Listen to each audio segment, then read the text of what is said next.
बिस्मिल्लाहिर्रहमानिर्रहीम। अस्सलाम वालेकुम नाज़रीन, मैं हूं डॉक्टर अली और आप देख रहे हैं मेरा फेसबुक और यूट्यूब चैनल। नाज़रीन, बड़ी अहम तरीन डेवलपमेंट्स है, बहुत बड़ी खबर आपके साथ हम शेयर करने जा रहे हैं और ख़बर यह है कि सऊदी अरब के बाद एक और इस्लामी मुल्क यमन पर हमलों में शामिल हो चुका है। इस वक्त सूरत हाल क्या है? यमनी हौसियों ने सऊदी अरब के बहुत बड़े जो हथियारों की ज़ख़ीरे हैं उनके ऊपर कब्जा कर लिया है। उसकी फुटेज जारी की गई है, इसकी तमाम तर डिटेल। जबकि नाज़रीन, बहरा अहमर में पाकिस्तान के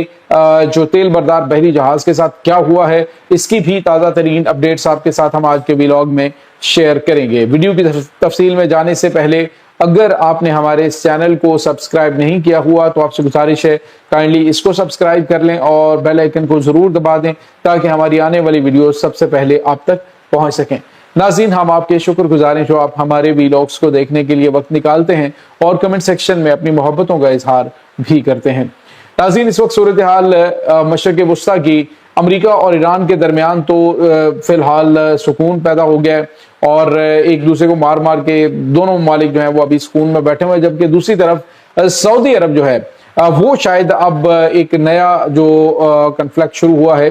यमन और सऊदी अरब के दरमियान, ये शुरू सऊदी अरब की जानिब से ही किया गया। नाज़रीन, जब इन्होंने सना के हवाई अड्डे के ऊपर यमनी हौसियों का जो त्यारा था, जो ईरान का बेसिकली त्यारा था, लेकिन यमनी हौसी जो क़यादत है उनको वो छोड़ने आ रहा था तो उसको इन्होंने निशाना बनाया था। उसके बाद से मामलात खराब चल रहे हैं। नाज़रीन, यहाँ पे आपको ये बताते चलें, इस वक्त जो बड़ी और अहम तरीन डेवलपमेंट है, आपको याद होगा कि पाकिस्तान ने एक स्टेटमेंट दी थी जिसमें पाकिस्तान ने कहा था कि अगर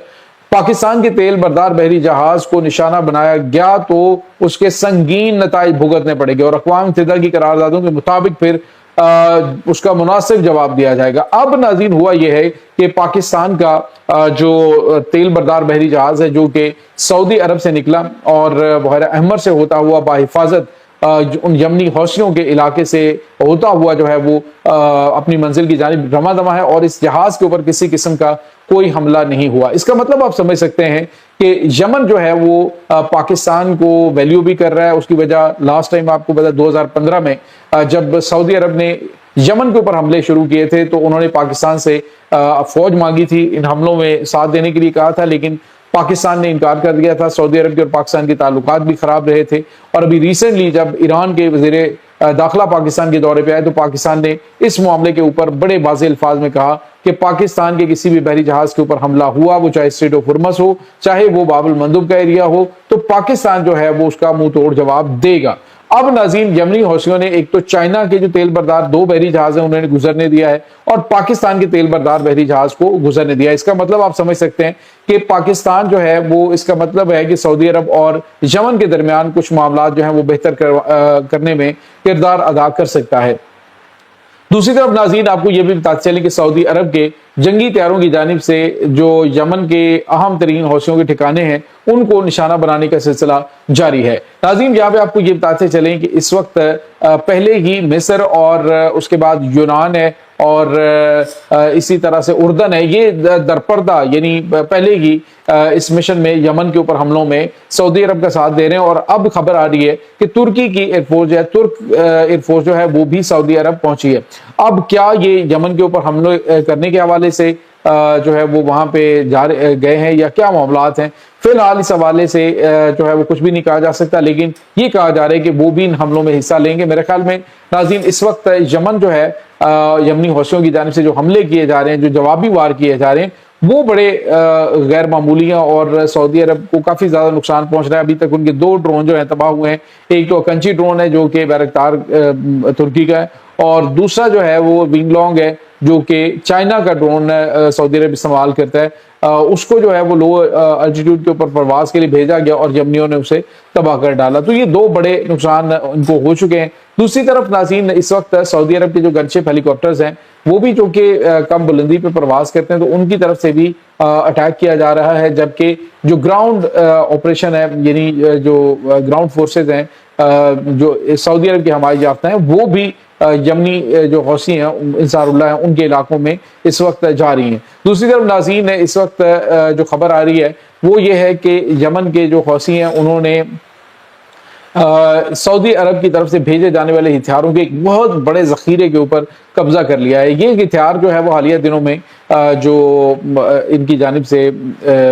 یمن کی دوسری جو سعودی حمایت یافتہ فورسز ہیں ان کی جانب سے کیے جانے والے حملوں کے لیے بھیجی گئی تھی، لیکن یہ ساری کے سارا جو بہت بڑی مقدار میں، ناظرین یوں سمجھ لیجئے کہ بحری جہاز جیسے اترا ہے ہتھیاروں کا، تو اس کے اوپر یمن کے حوثیوں نے قبضہ کر لیا۔ تو یوں سمجھ لیجئے کہ ان کے پاس تو ایک ایسے ہی مدد پہنچ گئی ہے۔ ایران اس وقت ناظرین محتاط ہے، ایران سعودی عرب کے خلاف اس جنگ میں نہیں آنا چاہتا۔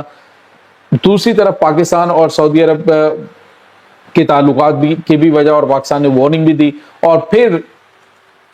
ایران چاہ بھی رہا ہے کہ جو خطے میں عرب ممالک ہیں ان میں سب سے طاقتور جو سعودی عرب ہے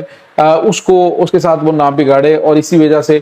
حالیہ جنگ کے دوران بھی ان کے اوپر اٹیک نہیں کیے گئے۔ تو اس کا مطلب یہ ہے کہ ایران، پاکستان اور سعودی عرب یمن کے معاملے پر جو ہے وہ اس طرح سے ریئیکٹ نہیں کر رہے۔ پاکستان اور ایران اب پاکستان کے چونکہ بحری جہازوں کو گزرنے دیا گیا ہے تو جواز نہیں بنتا کہ پاکستان ان کے اوپر اٹیک کرے۔ اب سعودی عرب کا یہ ایک معاملہ کافی پرانا ہے، یہ وہی پرانی جنگ ہے جس میں پاکستان نے شامل ہونے سے انکار کر دیا تھا۔ اب یہ جو عرب ممالک ہیں یہ ناظرین اس میدان کے اندر جو آ رہے ہیں، اس کا مطلب آپ سمجھ سکتے ہیں کہ معاملات جو ہیں وہ خاصے وہ خراب ہو سکتے ہیں۔ دوسری طرف آپ کو یہ بھی بتاتے چلیں ناظرین کی جو خبریں آ رہی ہیں کہ جو یونان ہے، جو گریس ہے، وہ سعودی عرب کی ان حملوں میں مدد کر رہا ہے، تو ایسا نہیں ہے کہ براہ راست وہ اس میں شامل ہوں، درپردہ وہ ان کے جو میزائلز ہیں ان کو نشانہ بناتے رہتے ہیں یا انٹرسیپٹر کے ذریعے وہ ہونے والے حملوں کو روکتے رہتے ہیں، لیکن ایسا نہیں ہے کہ وہ ڈائریکٹلی آ جائیں، کیونکہ ترکی اور یونان تو آپ کو پتا پہلے ان کے آپس میں کافی زیادہ مسائل ہیں اور کافی زیادہ ان کے خلاف اگریشن جو ہے وہ ان کا پایا جاتا ہے۔ تو ویسے بھی سعودی عرب جو ہے وہ یمن کے حوالے سے اسے بہت لمبے چوڑے اتحاد کی ضرورت بھی نہیں ہے یمن پر حملے کرنے کے لیے، وہ پہلے بھی اٹیک کرتا رہے، اور اب یمن جو ہے جس انسٹالیشن کے اوپر سعودی عرب اٹیک کرتا ہے جوابی حملہ بھی ان کی جانب سے وہاں کر دیا جاتا ہے۔ تو اس وقت دونوں ممالک کے درمیان جنگ جو ہے وہ جاری ہے، لیکن ناظرین یہ نتیجہ خیز جنگ بالکل بھی نہیں ہوگی۔ اس کی وجہ یہ ہے کہ یمن کی جو حوثی ہیں وہ اپنے علاقے کے اندر بڑے مضبوط ہیں، اور دوسرا جو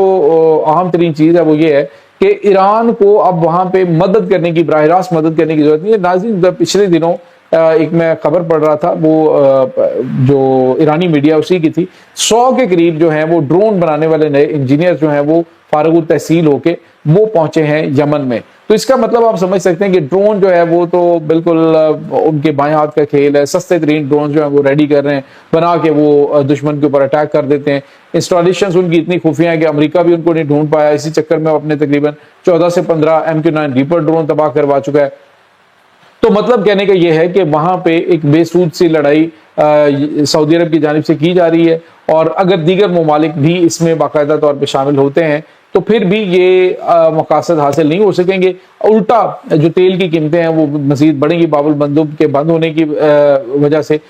دوسری جانب آپ کو یہ بتاتے چلیں کہ جو ایران اور امریکہ کے درمیان کنفلکٹ بہتری کی جانب گامزن ہے، تو اس کی وجہ سے کم از کم اب یہ ہوا ہے کہ عالمی مارکیٹ میں تیل کی قیمتیں جو ہیں وہ تھوڑی ڈاؤن ہونا شروع ہوئی ہیں۔ تو یہ ناظرین اس وقت تازہ ترین اپڈیٹس چل رہی ہیں اس تمام صورتحال کے بارے میں۔ آپ کا کیا کہنا ہے کمنٹ سیکشن میں اپنے خیالات کا اظہار ضرور کیجیے گا۔